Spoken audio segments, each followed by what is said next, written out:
Este podcast es posible gracias a nuestros patrocinadores K-School, Flat 101, SideSpect y Visual Website Optimizer. Gracias por su apoyo a la comunidad CRO y CXO.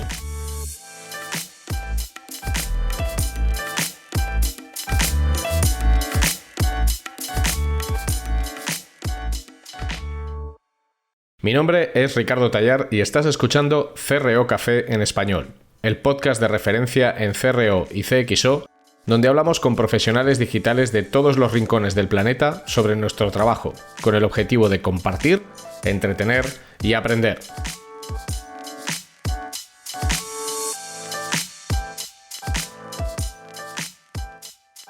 En este episodio número 11 de la primera temporada de CRO Café en Español está con nosotros Sora Sanz, CEO de Bullevip, uno de los e-commerce más relevantes del mercado en nutrición deportiva y saludable.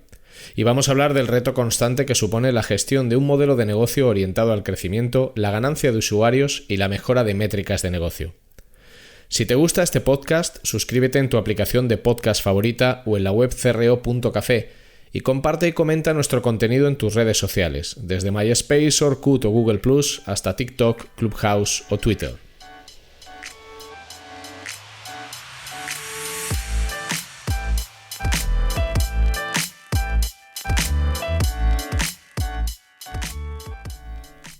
Hoy está con nosotros en CRO Café en Español Sora Sanz. Bienvenida, Sora.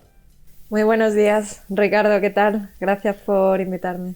Bueno, gracias a ti por venir. Buenos días, buenas tardes, buenas noches, dependiendo de quienes nos estén escuchando al otro lado. Para nosotros, bueno, buenos días, para nosotros casi es la hora de comer. Es la 1:20 ahora mismo, el día que estamos grabando esto.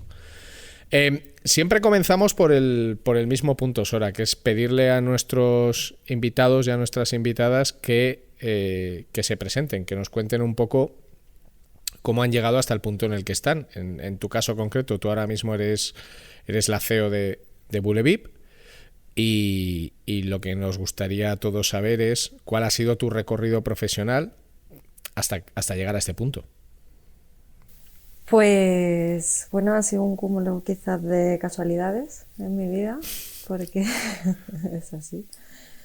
Yo soy filóloga de profesión, filóloga inglesa, y bueno, empecé a especializarme en lingüística computacional. Una cosa llevó a la otra, acabé en una agencia de marketing llamada El Cuartel, una de las mejores agencias que hay independientes en España, trabajando como copy para, la verdad es que muy buenas y grandes marcas durante, creo que fueron 5 años.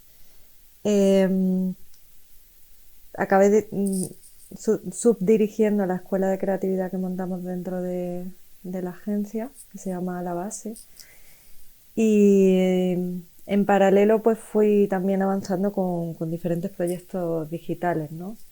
Trabajé con Señor Muñoz, por ejemplo, en la parte de SEO, con AVE Internet, en la parte de contenidos, de SEM, con diferentes agencias, y el mundo digital cada vez me gustaba más. Entonces pues tuve la oportunidad, por casualidad, de conocer a Carmen Guerrero, que era la directora de marketing entonces de Tienda Animal. Entré en ese gran e-commerce, han sido 6 años allí aprendiendo muchísimo. Y con la venta de la empresa pues decidí también que terminaba mi etapa y me embarqué en la aventura de hacerme consultora digital y he estado unos meses colaborando con diferentes empresas, e-commerce principalmente, pero también alguna plataforma de marketing automation y alguna otra cosa, hasta que conocí a Bullevip. Y bueno, el enfoque que tiene Miguel Ángel, que es el fundador, con mi enfoque pues encajaban perfectamente. Así que decidimos que en lugar de colaborar como externa, pues al final la relación fue creciendo de alguna manera y él me ofreció la oportunidad de dirigir la empresa y ahí estamos. Así que ya, como te digo, un cúmulo de casualidades, de ir dejándote llevar un poco por la vida hasta que ves algo que realmente te parece interesante y te lanzas a por ello sin mirar atrás. Bueno, tú lo cuentas así como sin darle mucha importancia, pero por ejemplo, yo hay una cosa que te quiero preguntar porque me he quedado así muy loco cuando lo he oído, que es ¿qué es la lingüística computacional? Pues la lingüística computacional es el punto en el Así, que así con plastilina, ¿eh? O sea, explicado con plastilina para los Sí, que sí, no... sí. A mí me gusta contar las cosas Ahí, ahí. para todo el mundo, ¿no? ¿Para qué complicarnos? Es el punto donde las letras y las ciencias se unen. Ese punto mágico donde se unen las dos. Imagínate aplicar algoritmos o redes neuronales al lenguaje, ¿no? Básicamente lo que hace Google o cómo empezó Google. Entonces la base de Google, de sus inicios, es la lingüística computacional. Vale, entonces estamos hablando, por ejemplo, de lo que Google utiliza cuando trabaja con sus motores de indexación semántica, por ejemplo. Sí, sí, bueno. Utiliza Vale, muchas vale. más cosas Google, ¿vale? Esto es simplificarlo muchísimo, pero la lingüística computacional se encarga de analizar el lenguaje a través de modelos de computación. Vale, vale. ¿Tiene algo que ver con esto del corpus o ya me estoy columpiando Sí, sí, sí, totalmente? sí, totalmente. Sí, sí, sí. De hecho, cuanto más corpus, pues más data, y cuanto más data, ya sabemos. Big O sea, data. vale, o sea, es el saco en el que está metido el corpus, incluso cosas como la distancia de Levenshtein, cosas de este estilo. Todo esto. Vale, vale, vale. O No, no, sea, yo de esas cosas he estudiado a lo largo de los años, algunas mucho, como el tema del corpus o la distancia de Levenshtein, pero no era consciente de que esto se llamaba lingüística computacional, que me parece pues un mira, nombre brutal. O sea, es muy chulo porque al final tenemos ese concepto, ¿no? De tú eres de ciencias o de letras. Yo para mí eso nunca ha existido porque yo, no sé, tú lo sabes, tengo un máster en analítica y escribo y edito poemas. Entonces, como, ¿de qué soy?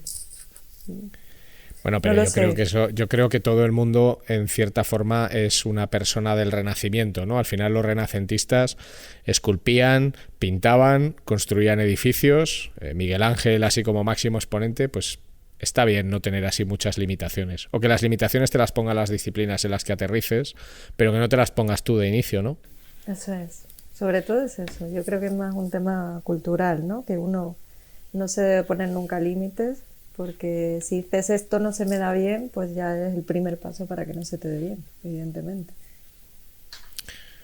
Pero habíamos venido a hablar Bueno, aquí hemos venido a hablar de lo que surja. O sea, hemos venido de a hablar Cross, de lo que ¿no? surja. Sí, bueno, este es un CRO. podcast de CRO y de Sí. CXO, pero bueno, al final acaban saliendo muchos temas. Hay una cosa que me parece muy interesante en tu caso, que es que al final tú has vivido el estar trabajando en cliente muchos años, has vivido, entiendo que un periodo relativamente corto de autónoma, de freelance, y luego pues eso te ha permitido, entiendo, que conocer varios tipos de negocios digitales y ahora estás otra vez en cliente, pero en un rol distinto. Está guay, ¿no? Porque al final en un periodo de tiempo relativamente corto has experimentado todas las fases. Te voy a hacer una pregunta así, casi por un tema personal mío. ¿Qué tal la experiencia del autónomo? Por, porque esa primera transición, que yo también la he vivido, cuando dejas de trabajar para otros y te haces autónomo por tu cuenta, tiene un componente de emoción, de vértigo, de terror, de todo. Bueno, para mí no ha sido la primera vez, ¿eh? Yo ya estuve en esta época en la agencia, era autónoma a la Uh-huh. vez y tenía mis propios clientes y tal. Pero Ah, te bueno, puedo contar entonces... qué tal la experiencia la primera vez y la verdad es que sí, sí, fue un punto en el que te das cuenta que a nivel educativo España está prepara muy mal a las personas para el mercado laboral en ese sentido, o sea, parece que no interesa. Yo creo que deberíamos tener una educación mucho más fuerte, pero en etapas más tempranas, incluso en el instituto, de lo que es una nómina, lo que es un autónomo, lo que es el IRPF, lo que es el IVA y tu declaración de la renta. O sea, yo creo que debería ser obligatorio que todo el mundo supiera hacer su declaración de la renta, aunque luego no la quieras hacer, pero debería ser obligatorio, te lo juro.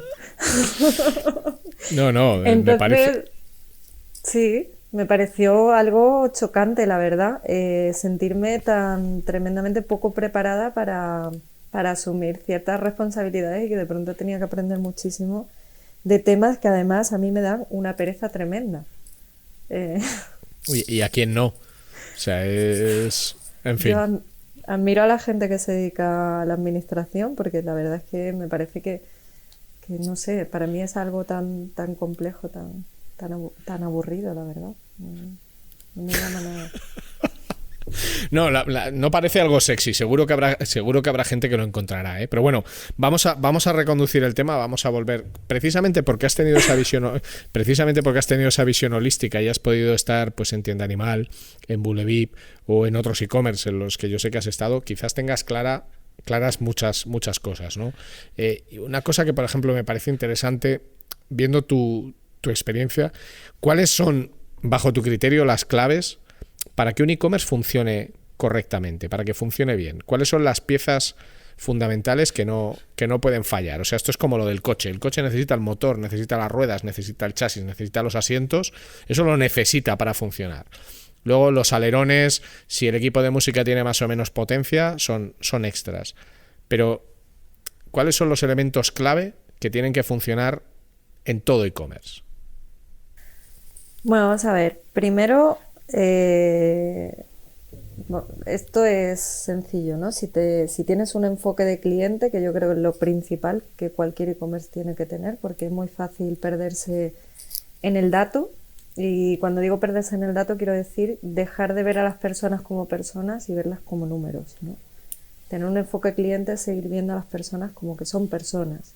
Si tengo 5.000 visitantes, tengo 5.000 personas que han venido y han entrado y han vivido la experiencia de mi página. Entonces, lo primero es el enfoque cliente, y en ese enfoque cliente las diferentes etapas. Cuando el cliente entra en tu página, pues lo primordial es que no tenga ninguna fricción. Todo lo que sea una fricción ya es un aumento de probabilidades de que el cliente se marche, ¿no? De que abandone esa sesión. Por eso, cuando hablamos de tasas de conversión, a mí me gusta ver mucho la tasa de conversión al revés. Si de media los e-commerce tienen aprox un 3%, quiere decir que un 97% de veces ha ocurrido alguna fricción. Y no tiene por qué ser culpa tuya, la fricción puede venir del entorno de ese usuario, puede venir del momento, el momento en el que está. Pero empezamos por ahí. Vamos a identificar las fricciones y vamos a intentar eliminarlas. Y una vez que conseguimos que algún cliente, con toda la paciencia y la buena actitud del mundo, realice un pedido, porque mira que a veces que hay webs donde de verdad que tienes que poner lo mejor de ti para conseguirlo. Yo digo que eso son webs gamificadas, porque al final es un juego. El juego es intentar conseguir comprar algo. No, en serio, yo ayer tuve una experiencia que les voy a escribir, no voy a decir por supuesto el nombre, pero estuve unas 2 horas intentando hacer un pedido, porque además es algo que quiero, que necesito y que no lo tienen en ninguna otra parte, y que es un regalo muy especial que quiero hacer, pero es que todavía no lo he conseguido hacer el pedido. Entonces, cuando una persona, no se nos puede olvidar, cuando una persona está dedicando su tiempo valiosísimo a intentar realizar un pedido o tener cualquier tipo de conversión en tu web, pues vamos a intentar eliminar cualquier fricción que pueda tener. Entonces, enfoque cliente, eliminar fricciones. Y el tercero sería toda la experiencia una vez que ha llegado a la thank you page, ¿no? La última milla, ese seguimiento del pedido, esa entrega del pedido tan importante, el cómo se entrega ese pedido. Y el servicio que tengas de postventa. ¿Es fácil realizar una devolución o no? Y si tengo alguna duda, si oye, a lo mejor pensaba devolver, pero luego resuelvo ciertas dudas que tenían sobre el producto y luego al final no devuelvo, o no lo sé. O sea, esas son las claves. Todo lo demás está muy bien y podemos aplicar pues tanta ciencia y tanta innovación que existe hoy en día, y de hecho en Bullevip pues intentamos aplicar todo lo posible, pero sin olvidarnos de los básicos, ¿no? Bueno, no son pocos, ¿eh? O sea, al final está bien porque son 4 cosas, pero son 4 cosas muy complejas, porque también las fricciones no son las mismas. Si tú, por ejemplo, estás comprando un bien de conveniencia, como puede ser un secador de pelo o como puede ser una máquina de afeitar, o si estás comprando un coche, o si estás comprando un regalo para una persona, o si estás comprando electrónica de consumo, ¿vale? Yo siempre he mantenido que la conversión son varias cosas, pero lo primero es la gestión de probabilidades. Y al final tú lo que debes hacer es generar el escenario más amable posible para que se den las máximas probabilidades de venta. No certezas, porque nunca lo vas a saber, es lo que dices tú. A lo mejor hay fricciones que tú desconoces, pero no certezas. Te voy a hacer una pregunta un poco así... ¿Otra? Sí, porque claro, estamos hablando de fricciones y al final esto de identificar estos componentes está muy bien, pero por ejemplo cuando hablamos de fricciones y tú me hablas de pensar en personas y estamos de acuerdo, ¿cómo identificas las fricciones de las personas, de los potenciales clientes de un e-commerce respecto a ese e-commerce? O sea, ¿cómo llegas a saber que realmente tienes un problema? Porque el problema de muchos e-commerce es que no saben que tienen un problema. Correcto. Bueno, la fórmula más sencilla para empezar, para todo el que quiera empezar, es escuchar al cliente. Porque muchos clientes dedican también su tiempo a decirte, oye, que esto está mal.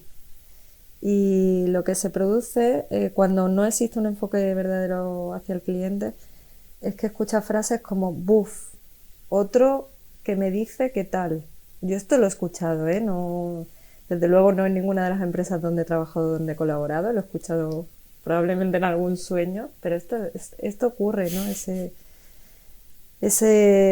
esa, ese punto en el que el cliente parece que molesta, y esto no puede pasar. Es que te puede dar una clave tan importante un solo cliente diciéndote no puedo pagar de esta forma, o no me va el botón tal, o no encuentro un producto. Te está dando unas claves importantísimas. Entonces, vamos a empezar por lo que todos tenemos a mano, que es que seguramente tenemos un sistema de feedback de clientes del tipo que sea, aunque sea un email, y vamos a escucharlo. Eso es lo primero. Y luego, si puedes permitírtelo y tienes los recursos, pues lo mejor que puedes hacer es empezar a montar una analítica que esté enfocada a detectar todo ese tipo de fricciones. ¿Y cómo se hace eso? Pues no sé, Ricardo, tú me lo dirás.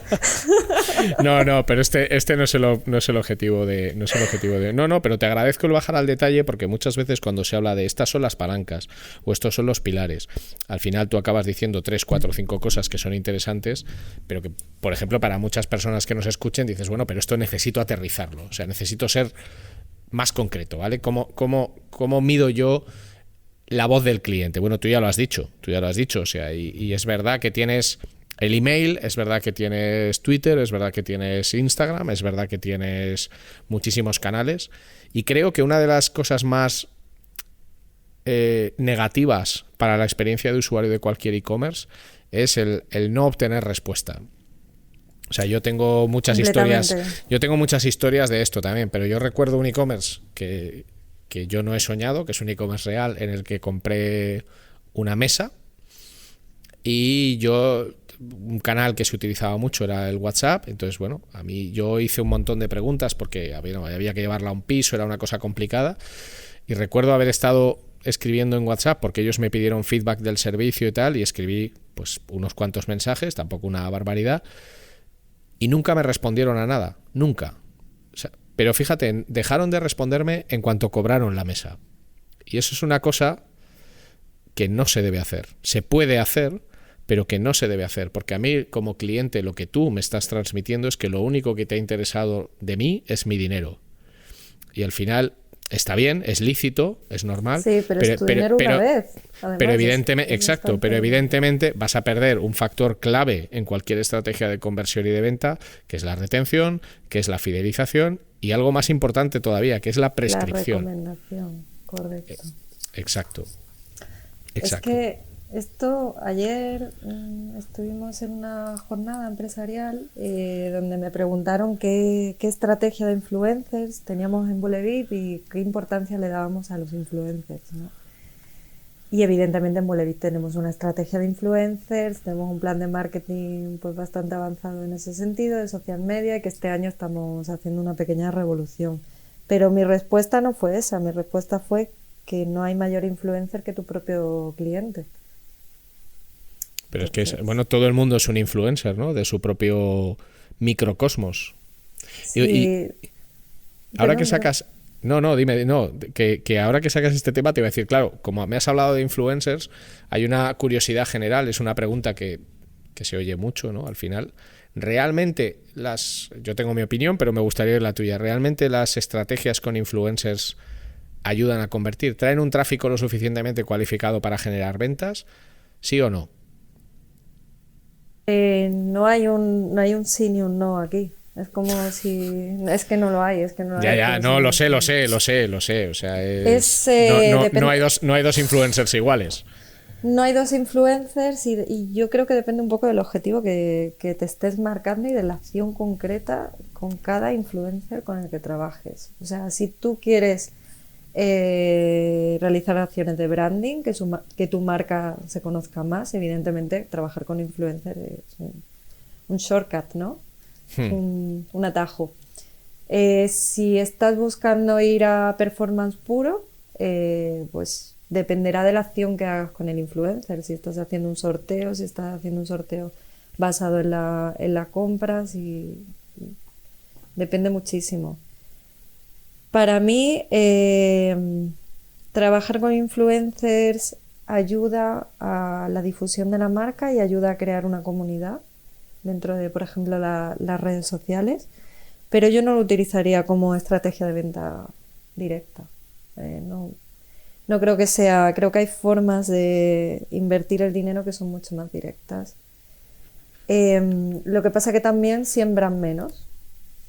Al trabajar con influencers, si lo haces bien y haces crecer la comunidad y son realmente personas que vayan con unos principios muy acordes con tu marca y estás generando ese crecimiento de marca, pues al final estás haciendo crecer tu comunidad. Si en lugar de hacer eso, pues te lo gastas en un Google Shopping, pues tienes una compra mucho más directa, rápida, con un ROAS medido y ya está. Pero el día de mañana dejas de invertir en shopping y se acabó. Tu marca sigue ahí, siempre.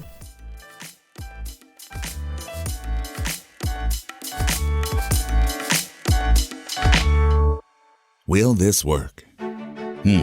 Maybe not. Isn't that what we're all trying to figure out? With VWO, create and A/B test different variations of your website to continuously discover the best performing versions that improve conversions. Stop guessing. Start A/B testing with VWO today.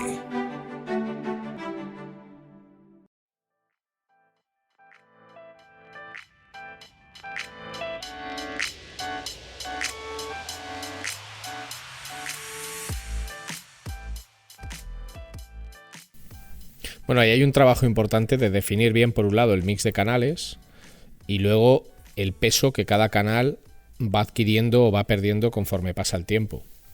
Completamente.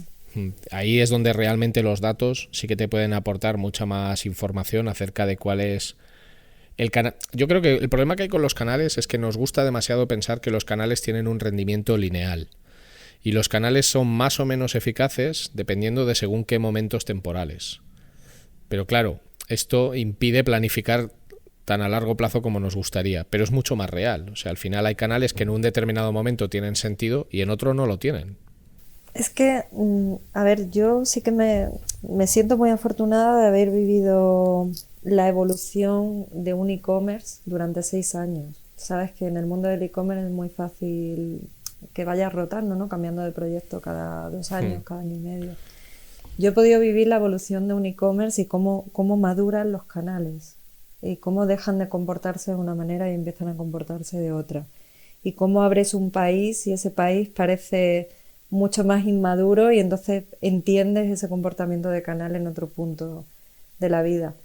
Y yo cuando veo el Google Analytics de un e-commerce, te podría decir la edad que tiene, si es adolescente, si ha terminado la universidad, si está pensando en casarse, si ya tiene niños.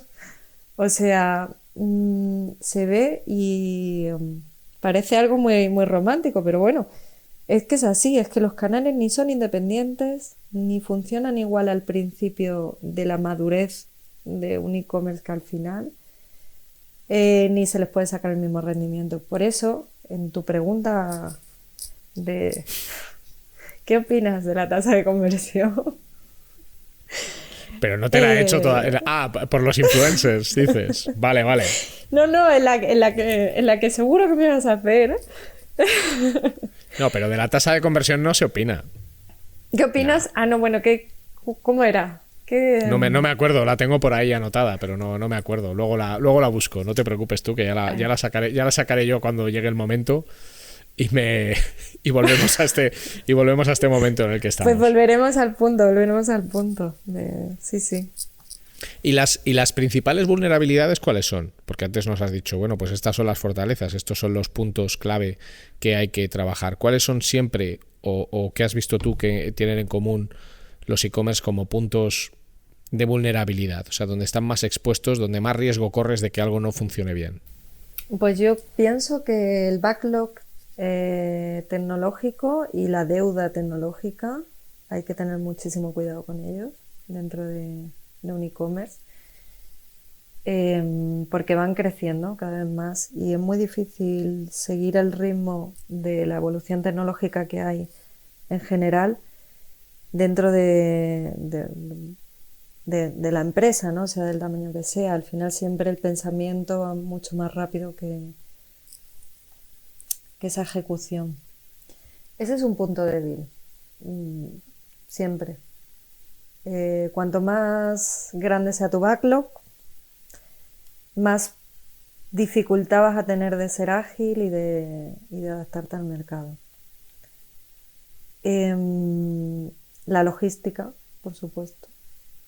Ya todos conocemos la problemática de la última milla, ¿no? Y que al final yo realmente pienso y tengo fe en que todas las compañías logísticas, digo, y a nivel de transporte sobre todo, en algún momento encuentren cierta revolución. No sé cómo va a pasar esto, pero estoy convencida de que va a pasar, de alguna forma el modelo va a cambiar y se va a volver mucho más. No sé si con el Big Data se podrán crear algún tipo de redes neuronales logísticas en todo el territorio, poniendo en común. Pero ¿a qué te refieres? ¿Qué te gustaría ver a ti? O sea, ¿cuál consideras que sería el escenario ideal? Así vamos a hacer un poco de diseño de futuro. O sea, ¿cuál sería el escenario? Claro, es que esto hay que hacerlo. O sea, para mejorar algo tú tienes que poner una foto de futuro de esto es lo que yo quiero conseguir. Y luego ya veremos cómo lo vamos construyendo. Pero ¿a qué te refieres exactamente? ¿Qué es lo que te gustaría ver a ti? Me gustaría ver cómo intentamos hacer que la huella de carbono tienda a cero. ¿Cómo optimizamos ese transporte al máximo como para reducir muchísimo esa huella de carbono? Eso sería como mi objetivo.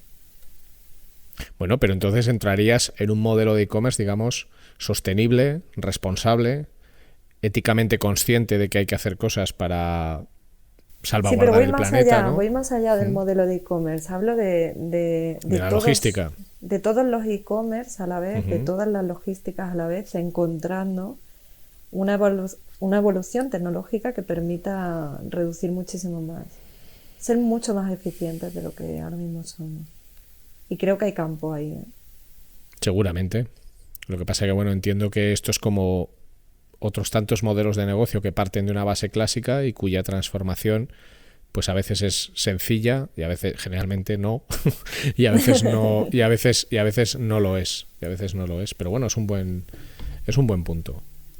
Entonces, punto débil, yo diría esos dos, Para mí son los dos más grandes porque el no poder hacer desarrollos pues te impide evolucionar, ¿no? Y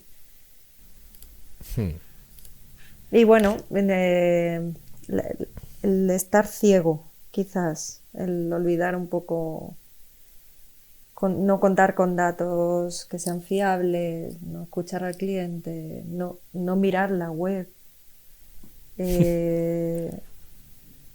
Y bueno, a nivel ya compañía, puntos débiles, pues podríamos hablar de no tener equipos realmente cohesionados, que trabajen hacia un objetivo común, sino que cada uno vaya hacia sus propios objetivos y no siempre van alineados todos de la misma forma con la empresa. Entonces, pues eso sería un punto débil. Yo hay una cosa que veo en muchos e-commerce, que es que la conversión es como una especie de obsesión. O sea, la conversión es... Sí, la conversión es... Aquí querías llegar, ¿no? La conversión acaba siendo realmente una obsesión, ¿no? Yo siempre he dicho que es una métrica trampa, porque al final la métrica del ratio de conversión es relativamente sencilla de manipular. Es relativamente sencilla de manipular. Y que además, si piensas en negocio, que eso es lo que debería de pensar cualquier persona que piense en optimizar, el ratio de conversión que te da una herramienta de analítica digital puede no ser representativo de tus principales procesos de negocios, porque ahí no sale la logística, no sale la satisfacción del cliente, no salen muchas cosas, ¿no? Pero es verdad que lo que decías tú de la edad, que yo estoy de acuerdo, hay muchos e-commerce que cuando pasan por determinada edad, su principal obsesión es el ratio de conversión. Y el ratio de conversión es algo que depende de muchas pequeñas palancas que hay que manipular bien y que además no tienen la misma combinación dependiendo de cada e-commerce. O sea, la palanca que funciona en el e-commerce A no tiene por qué funcionar en el e-commerce B. Entonces, lo que me gustaría preguntarte es de esas palanquitas de conversión, de esas cosas que hacen que en general un cliente tenga mayor facilidad en su proceso de compra, ¿cuáles son las palancas que siempre hay que tocar? Tras. Vale, voy a empezar hablando de la tasa de conversión. Vale, venga, hazme el regate, venga. Porque tenía muchas ganas de comentar que tú has dicho que es una métrica engañosa, ¿no? He dicho que es una métrica trampa. Trampa. Yo creo que es una métrica muy peligrosa. Muy peligrosa. Lo es. Primero porque es una métrica relativa y que depende del tráfico y que depende del número de pedidos. Vale, hasta ahí bien, pero en un momento en el que tú tienes un tráfico de mayor o menor calidad o tienes una pérdida de tráfico, pues tu tasa de conversión puede subir y tú crees que va todo mejor y en realidad, sencillamente, es que tienes menos tráfico, no tiene más. O sea que todo va peor. Y segundo porque ahí entra en juego el ticket medio. Una variación en el ticket medio te puede cambiar la tasa de conversión muchísimo. Luego no estamos teniendo en cuenta promociones, descuentos. Todos conocemos la maravillosa época de Black Friday y las tasas de conversión que se alcanzan ahí. ¿Pero por qué? Pues porque la intención de compra es diferente. Y luego no tiene nada que ver, y es que es una cosa que a mí la verdad me da mucha rabia, es que la tasa de conversión se toma como un elemento así a lo bestia, global. Toma, tasa de conversión, cuando es algo tan relacionado con la intención de compra del usuario, que si tú ves la tasa de conversión de una aplicación móvil, por ejemplo, de una aplicación móvil transaccional, y la del tráfico orgánico que te llega con landing page al blog que tienes en el mismo dominio que el e-commerce, pues hombre, podemos estar hablando de una tasa de conversión del 0,1 al 12%, o sea, una diferencia completamente abismal. Y todo eso lo metemos en un saquito y catapum, esta es mi tasa de conversión. Pues me parece fatal, la verdad.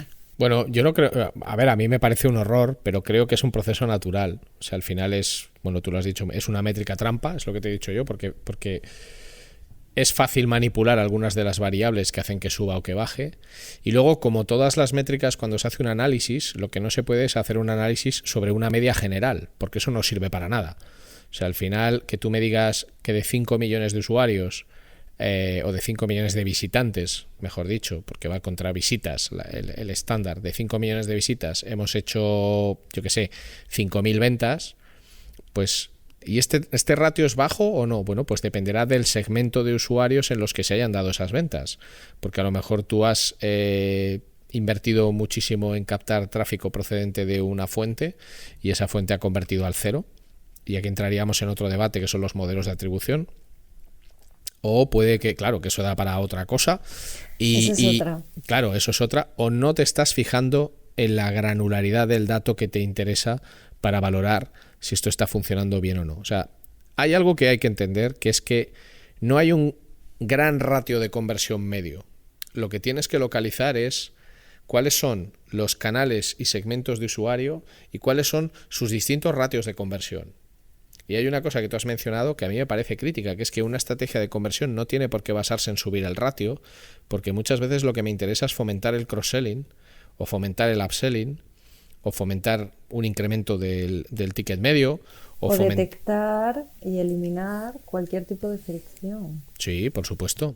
Sí, pero que muchas veces, y luego, en realidad la métrica clave que todo e-commerce debería, en mi opinión, debería haber, es la rentabilidad.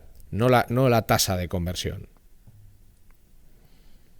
Es que es lo que te comentaba. Los descuentos no se ven dentro de... O sea, yo mañana pongo una promoción muy agresiva esta semana en la página web, a la vez que se están haciendo mejoras en la usabilidad general, la experiencia de usuario. ¿Y cómo puedo evaluar qué parte viene de esas mejoras y qué parte viene de esa promoción? Evidentemente una gran parte vendrá de la promoción, porque el usuario es muy sensible al precio y a la promoción a día de hoy en el mundo digital. Entonces, todo eso tiene que estar alineado y tener la tasa de conversión como métrica para hacer CRO, pues hombre, hay que tenerla, pero hay que tenerla muy muy bien analizada. Y yo, bueno, sé que vosotros lo hacéis muy bien, pero no siempre se tiene esa comprensión, ¿no? No siempre se entiende que no es lo mismo un usuario nuevo que uno antiguo, una semana promocional que una que no, un canal que otro, modelos de atribución, por supuesto. Mira, yo hago un juego muy parecido al que has dicho tú, que es cuando alguien me dice de qué es su e-commerce y yo le hago 3-4 preguntas, generalmente no me suelo equivocar al acertar su tasa de conversión media, porque hay una serie de variables que no fallan. De todas maneras, me acabas de decir una de las palancas que yo te he preguntado sin decírmela, que es has dicho el precio y promoción. Y bueno, luego está la recurrencia, por favor. Es que si tú quieres aumentar la tasa de conversión, aumenta tu recurrencia. ¿Cómo aumentar la recurrencia? ¿Y cómo hacemos si no puedes ser recurrente? Porque, por ejemplo, en Tienda Animal hay una recurrencia altísima. A fin de cuentas, tu animal doméstico come todos los días. Por lo tanto, es como comprar cualquier cosa que tú necesitas, porque la necesitas y se acaba. Tienes que volver una y otra vez. En Bullevip es similar también. O sea, hay tasas de recurrencia bastante altas. ¿Y si vendo mesas de oficina? Pues mira, curiosamente tengo un amigo que vende mesas de oficina y que hemos tenido... Esto no estaba pactado, que quede claro. Es verdad. Bueno, pero es que tú sabes que el mundo del e-commerce es muy pequeño y yo prácticamente conozco e-commerce que venden de todo. O sea, ya me falta poco por descubrir, ¿no hay? ¿Cómo hago que aumente mi recurrencia? Pues depende de qué quieres. Una recurrencia de compra, evidentemente sí, pero esa persona ya no necesita otra mesa. Si no necesita otra mesa, o sea, la cuestión es no hagas que la gente venga a comprar, deja que la gente que venga te compre. O sea, que no sea un problema comprar.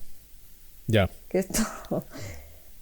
Pero puedes conseguir que haya recurrencia de visita en esa persona, pues ofreciéndole descuentos si algún amigo se da de alta en la página o cualquier cosa. Siempre todo el mundo en algún momento puede ser un recomendador. Entonces tú puedes generar una recurrencia de visita por recomendación o algún tipo de plan de fidelización de ese tipo. Siempre algo se puede hacer. Bueno, yo creo que ahí es donde entra la parte creativa del CRO, ¿no? Del CRO, del CXO. Yo siempre Yo creo que esto es una disciplina técnico-creativa, o sea, que decir, tienes que tener una serie de conocimientos técnicos y tienes que entender una serie de cosas, pero también es una disciplina creativa, o sea, llega un momento, como tú bien acabas de decir, en el que te tienes que inventar cosas. O sea, es decir, ¿cómo vamos a fomentar la recurrencia en un e-commerce que vende mesas? ¿O cómo vamos a fomentar la recurrencia en un e-commerce que vende, yo qué sé, tronas para Claro, es que niños pequeños? me estás haciendo las preguntas, todas las que no había en el guión. Así. Pero yo te lo he dicho, Bueno, yo ya te lo he dicho espera. al principio, o sea, para las personas que nos escuchen por primera vez, o sea, aquí hay unas preguntas, digamos, No, a mí me gusta comodín, mucho más. comodín, pero no, muchas veces no las respetamos para nada, como está, No me gusta, como está siendo el caso. me gusta mucho más hablar así de cualquier cosa, sí, total. Las mejores conversaciones son las que no están planificadas, ¿no?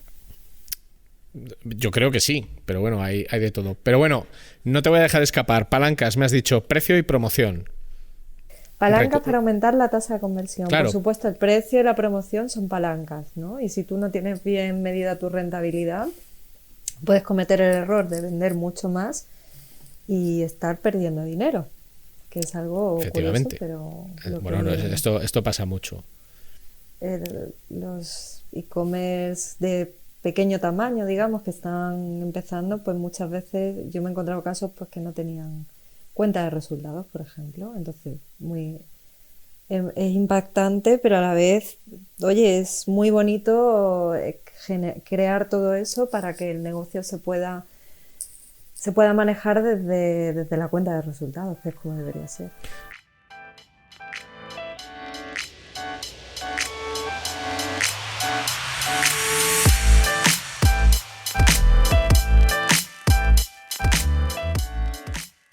Ahora vas a escuchar un anuncio, pero de verdad que es un anuncio relevante.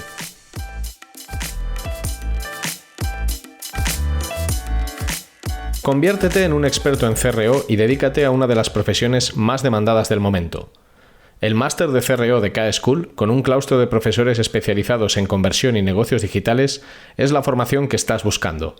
Un máster totalmente práctico, con profesores de alto nivel y en el que aprenderás las herramientas y técnicas necesarias para convertirte en un gran profesional. Estúdialo en modalidad presencial en Madrid o Barcelona o hazlo desde cualquier lugar del mundo en streaming. Más información en kschool.com.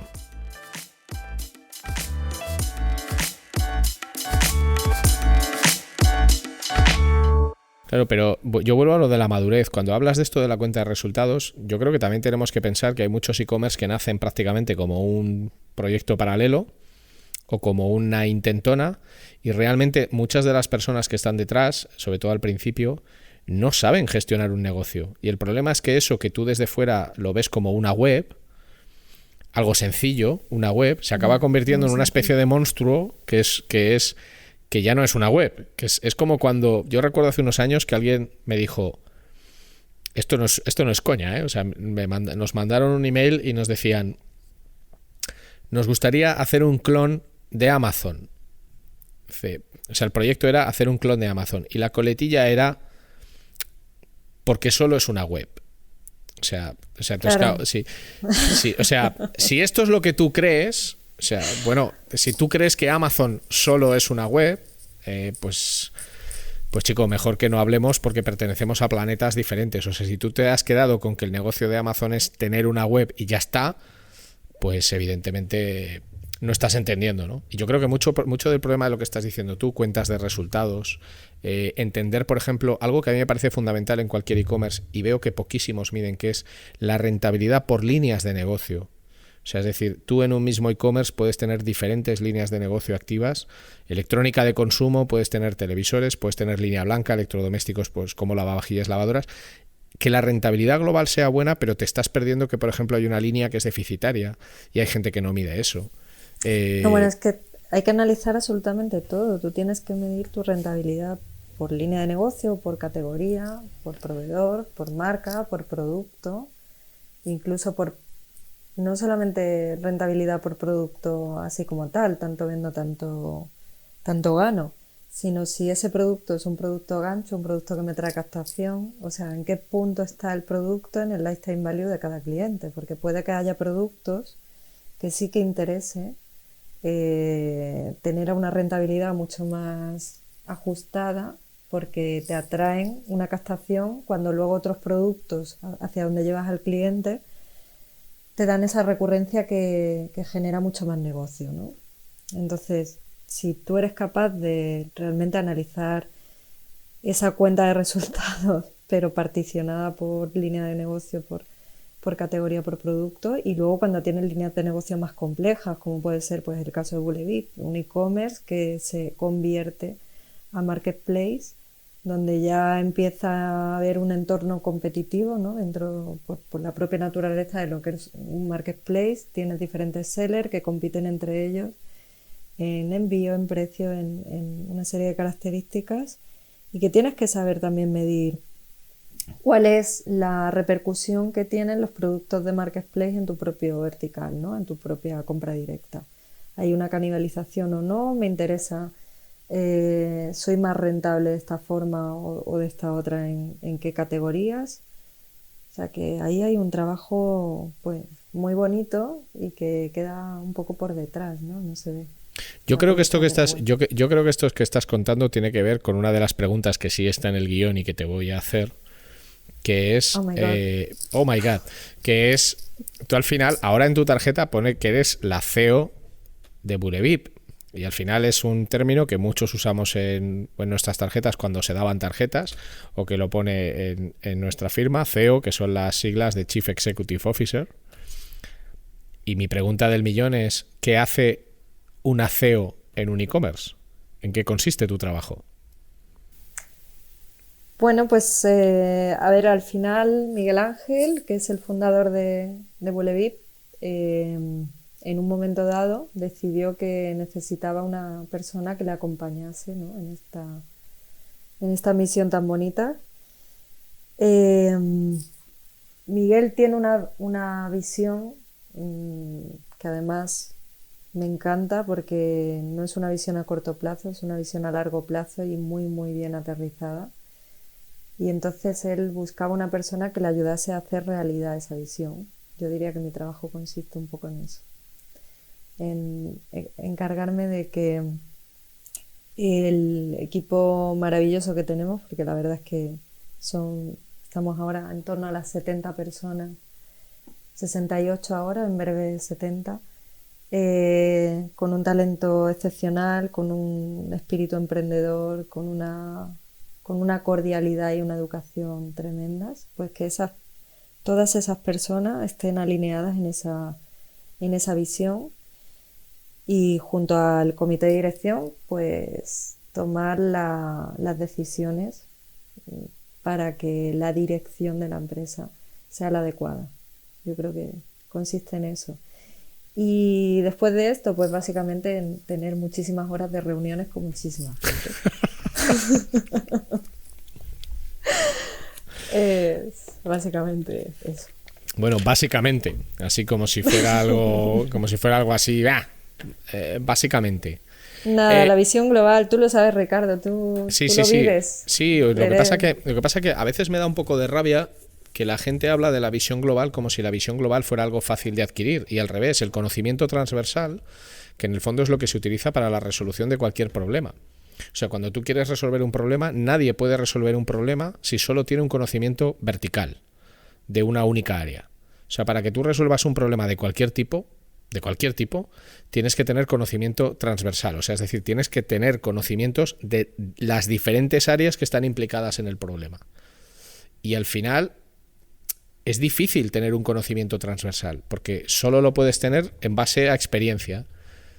Y la experiencia, que no es tiempo, que a veces la gente dice, no, es que tiene 50 años, tiene mucha experiencia, ¿no? Porque a lo mejor lleva 30 años haciendo exactamente lo mismo, y eso no significa que tenga mucha experiencia. O sea, es la cantidad de veces que te has enfrentado a retos diversos y los has resuelto con éxito. Y hay gente que con 30 años tiene mucha más experiencia que gente con 50.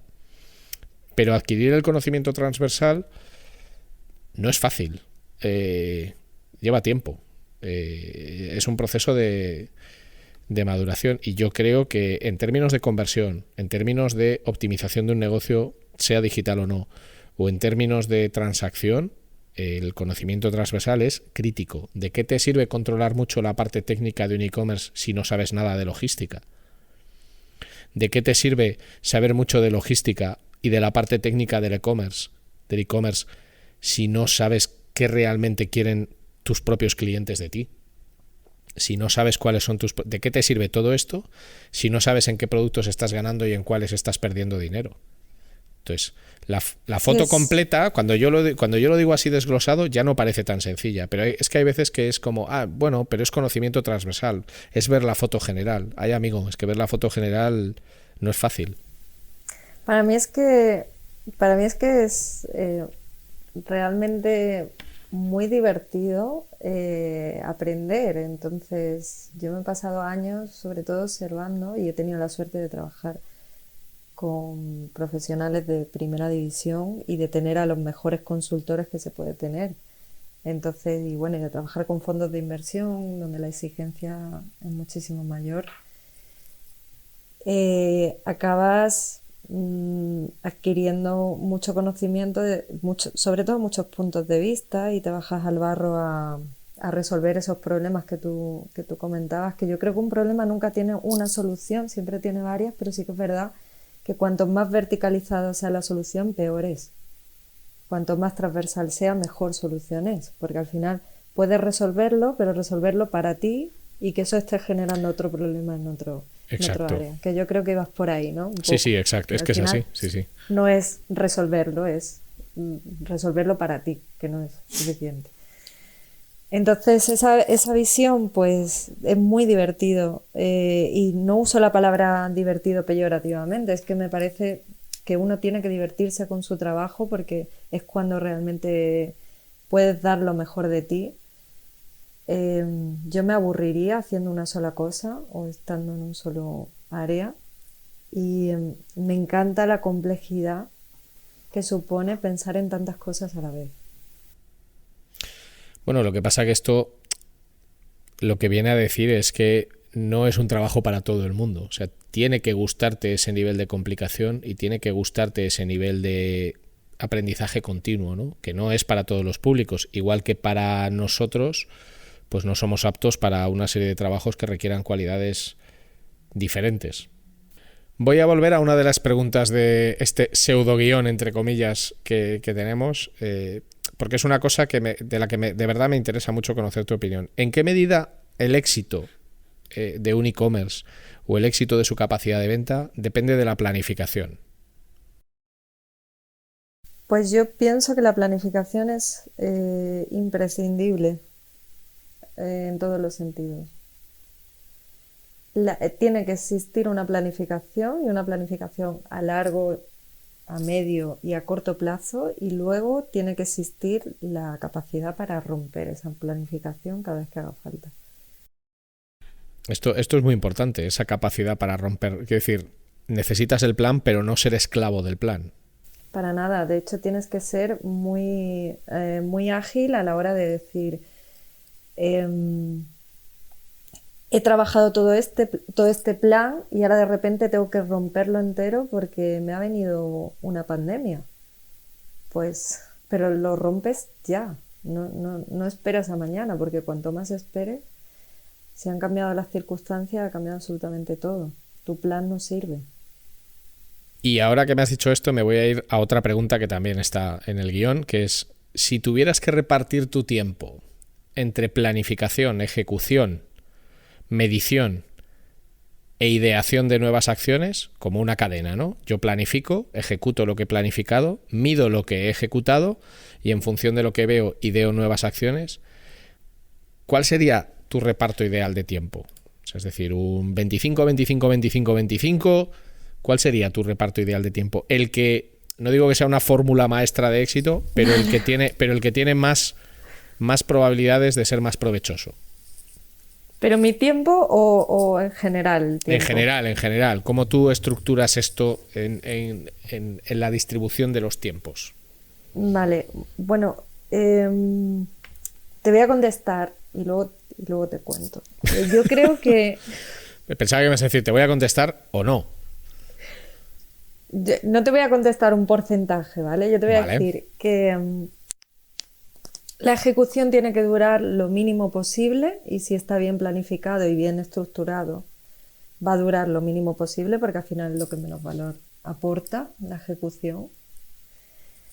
Creo que la medición tiene que ser constante, es decir, todo lo que no midas no lo puedes optimizar, así que creo que hay que dedicarle todo el tiempo necesario a los datos y a tener datos, sobre todo datos que puedas consumir, no cualquier dato, y datos que consumas y que haya y lo hablo así, como una dieta, ¿no? Una dieta sana de datos dentro de la empresa, ¿no? Y que todo el mundo consuma y disfrute y digiera bien esos datos. Entonces la medición todo el tiempo necesario, que sea... En la planificación diría que hay que dedicar bastante tiempo porque si algo está bien planificado pues vas a contar con los recursos y el tiempo de ejecución se va a reducir básicamente. Entonces el tiempo en planificación es tiempo que estás ganando para el futuro. Y en la ideación de acciones pues lo que quede. Mira que es importante, pero es que las ideas ya vienen solas. Si es que somos así. Bueno, vale. Aceptamos barco. Me gustaría ir cerrando, aunque la verdad se me quedan muchas cosas en el tintero, pero me gustaría ir cerrando, pero bueno, así podemos hacer una segunda entrevista más adelante. Una cosa que me parece muy importante, o sea, nadie tiene un título oficial, nadie tiene una carrera oficial de e-commerce, ¿no? Estamos en un momento que por un lado es muy bonito porque todo el mundo tiene que aprender en base a hacer, o sea, aprendizaje por acción. Nadie tiene una carrera de e-commerce, no hay una carrera oficial, hay estudios y hay cosas, pero nadie tiene una carrera oficial de e-commerce. Según tu experiencia, ¿qué conocimientos son básicos para cualquier persona que quiera crear, o más que crear lo que estás haciendo tú, dirigir un e-commerce? Pues bueno, yo creo que para dirigir un e-commerce depende del tamaño, ¿no? Que tenga el e-commerce. Si lo montas de cero, al final vas a aprender todo tú porque no te queda otra. Si quieres dirigir un e-commerce que ya tiene cierto volumen, tienes que saber de todo, un poco. Tienes que saber de finanzas, tienes que saber de logística, de atención al consumidor. Tienes que tener muy interiorizado todos los canales digitales, tienes que saber de marca, de marketing, de herramientas y plataformas, de desarrollos, de producto, por supuesto, y de toda la analítica y el marketing de producto. Tienes que saber de negocio, de cómo generar negocio, tienes que saber un poco de marketplaces, diría yo también, es importante. Y bueno, de todo lo que es el análisis de competencia, ¿no? Entonces, ¿cómo se aprende esto? Pues yo, por ejemplo, en mi caso, sí que, como sabes, yo soy de letras y he ido aprendiendo sobre la marcha, ¿no? He ido aprendiendo haciendo. Pero lo primero que hice fue hacer un máster en analítica porque quería sentar muy bien lo que era el conocimiento técnico, teórico, de cómo se comportan los canales, de cómo medir y de cómo hacer esa primera medición, que es la medición del e-commerce, ¿no? Luego hay una medición mucho más interesante, más compleja, que es la medición de negocio. Y luego hice un MBA de negocio internacional, porque creo que es también importante que aunque tú aprendas haciendo, asientes luego unas bases, ¿no? Siempre te ayuda. Y te va a resultar mucho más interesante y útil la formación cuando ya has tenido cierta experiencia y puedes aprovecharla mejor, que incluso antes de hacerla. O sea, una formación técnica, a lo mejor, pues si quieres hacer una formación en SEO, en SEM, incluso en CRO, sí te va a resultar útil tenerla antes, porque si no, no puedes dedicarte a eso, evidentemente. Pero cuando ya vamos a una formación pues más de análisis de datos o de negocio, ese tipo de formaciones, es mejor si ya has trabajado antes en un e-commerce, ¿no?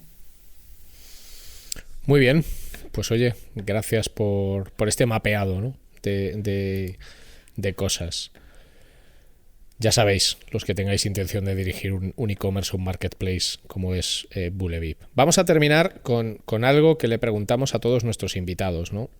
¿Qué aprendizaje has tenido tú a lo largo de tu vida que te haya parecido clave y que quieras compartir con todos nosotros? O sea, pues yo aprendí mucho de esta vez que perdí el perro en un parque y tuve que hacer esto para encontrarle. Pero me refiero a aprendizaje. ¿Qué cosa te ha sucedido en la vida que para ti haya supuesto un aprendizaje que le recomendarías vivir o experimentar a los demás?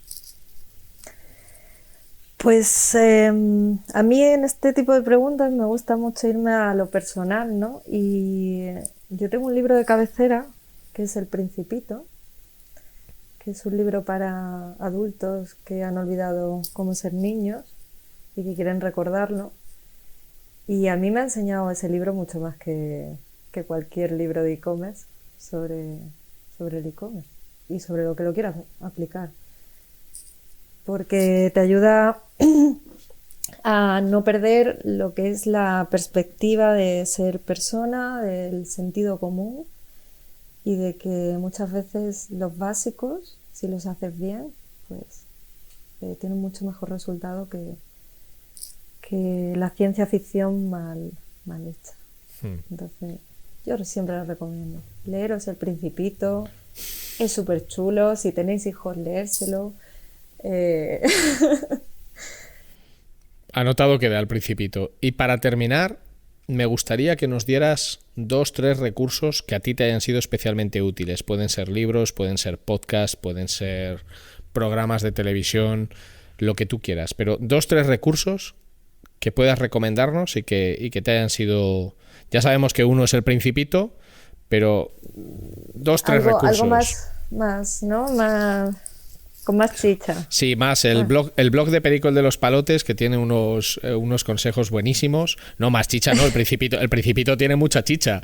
Me refiero a recursos, pues lo típico, ¿no? O sea, no, es que claro, no quiero decir ninguno, pues si no lo digo yo, quiero que lo digas tú. O sea, te puedo decir, mi blog de cabecera es el de Avinas, Occam's Razor, que me encanta porque te va mandando, además, si te apuntas a la newsletter, te va enviando una, creo que cada semana, y te va enseñando a pensar, o sea, el análisis en el sentido de cómo resolver problemas, y me encanta, así que ese es un gran recurso para mí.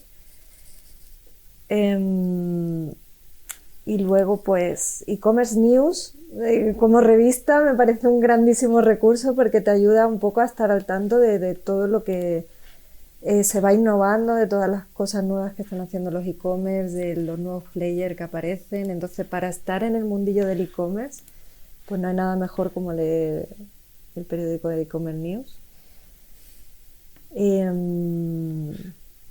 no sé qué más decirte. Yo es que soy tan dispersa en las cosas que hago que lo mismo estoy leyendo un libro de cocina que estoy viendo un podcast de Big Data. Entonces es que consumo demasiada información. Bueno, pero con esto que me has contado es suficiente. Pues bueno, por mi parte, agradecerte muchísimo tu tiempo y el interés y la dedicación a estas preguntas, la inmensa mayoría improvisadas totalmente, que es lo que mola.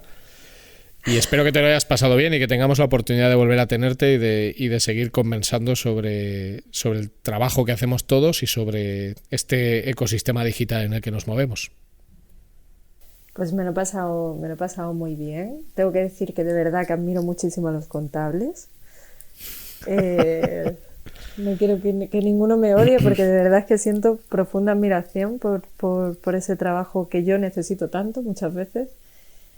Y nada, y animar a todos los que escuchen este podcast a que mejoren el mundo de la logística y traigan esa solución que nos lleve a la huella de carbono cero y al plástico cero y a cuidar un poquito más este planeta a la vez que seguimos innovando. Pues me parece un fantástico cierre. Muchas gracias, Sora. Un abrazo muy fuerte y cuídate mucho. Un abrazo, Ricardo. Muchas gracias.